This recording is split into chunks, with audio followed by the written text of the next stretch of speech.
Howdy. Howdy. I'm Robin Taylor, a proud member of the Leading Women's Express Network in Bryan College Station, Texas. So what is a legacy to me? I think that legacies that matter are connected to people and connected in a way such that adding value and meaning to their lives, and to do this starts with building trust.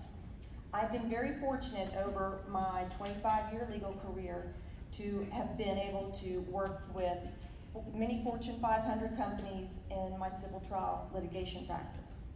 And leadership is about people, not money, buildings, organizations, or institutions. It's about trust and relationships. While I was at AIG, my supervisor, the managing attorney of our office, was diagnosed with a rare form of cancer. And he had to take leave for about a year.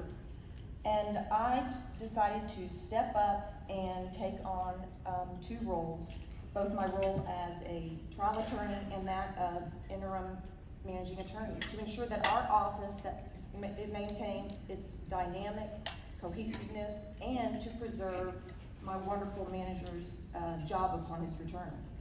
So it was probably the most difficult year of my working career thus far, but I would do it again, and there are many people in this room and in ABWA that I would do the same thing for. Equally important to me in my legacy is that of authenticity.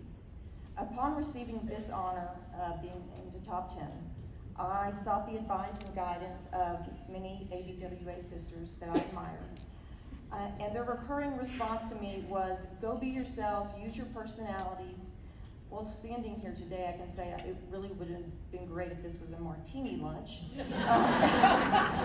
in all honesty. But I take their comments to me as a huge compliment on my authenticity. It tells me that they believe I am true to myself and live and act in accordance with my own personal values, and that I'm not just a follower living in accordance with societal standards.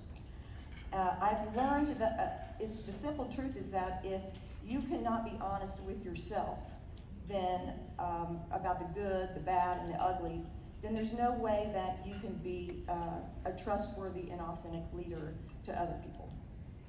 My legacy will be one that I was unstoppable and known for doing the right thing.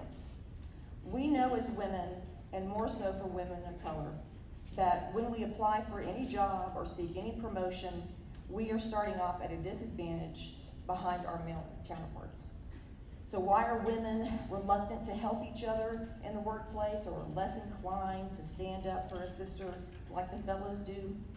I realize that it's not for everyone because of societal's, the unfortunate inequity in society still about being labeled the disruptor.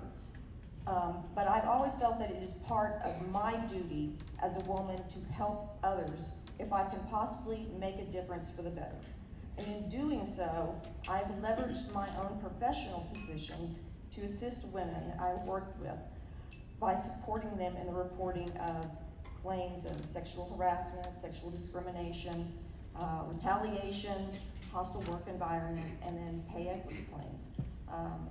And aiding these women throughout, it's created challenges for me at times, but it is something I do not regret because I'm very confident, and I think it remains the right thing to do, doing the right thing.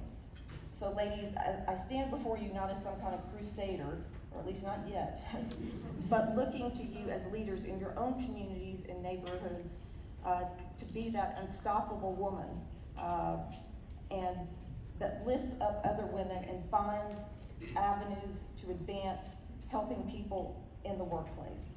ABWA has given us a platform, a wonderful universal platform to communicate with each other, to help develop skills, and to grow professionally. And yes, to help each other with challenges in the workplace. As a female leader, I want to be remembered as being unapologetically intelligent. I have been in this position where managers have suppressed my abilities and my skills for a whole host of reasons because of their own insecurities or shortcomings. So ladies, please do me a favor. If you know the answer, you need to give the answer. Stand up and don't be sorry for your own intelligence. You need to speak up. I know many of you are carrying your own bosses. I've done that too. I've heard many of you tell me that. So the longer you remain sorry for being the smart one in the room, the longer that continues and remains accepted in society. I've learned that I cannot force any one person or institution to make changes in their work culture, and the community and executives, they're not ready for it. However, I can leave my vision behind so that one day my concept of change may be realized. And lastly, fighting tirelessly, I know I'm being, fighting tirelessly for something I'm passionate about. This is, over my legal career, I've deeply admired and idolized Justice Ruth Bader Ginsburg. So much so that I've modeled my own passion, like advocating for women's rights, social responsibility, social reform, as well as equality and inclusion after this incredible woman. While I cannot be credited with anything like starting the ACLU's Women's Rights Project, I think it's important we all contribute to the greater good and be servant leaders like Ruth Bader Ginsburg.